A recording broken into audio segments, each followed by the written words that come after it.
Čo muži milujú na ženách? Poprvé, úprimné uznanie, rešpekt. Keď oceníte jeho snahu, podporíte rozhodnutia a nedáte mu pocítiť, že je neschopný.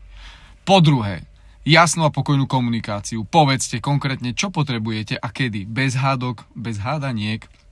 Po tretie, vrelosť a nežnosť. Úsmev, objatie, pár dobrých slov po ťažkom dni, viac než veľké gestá. Po štvrté, lojalitu a stabilitu. Stojíte pri ňom v dobrých aj horších časoch a neponižujete ho pred druhými. Po piaté, samostatnosť. Máte vlastné záujmy, viete byť spokojná aj sama, nie ste na ňom emočne zavesená. Po šiesté, humor a ľahkosť. Viete odľahčiť napätie a zasmiať sa aj na sebe. Po siedme, spoluhráčku v každodennosti.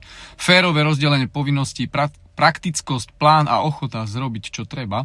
Po 8. dôveru a predvídateľnosť. Držíte slovo a to, čo hovoríte dnes, platí aj zajtra. Nie je to o dokonalosti ani o výzore. Ide o správanie, ktoré prináša pokoj, istotu a blízkosť.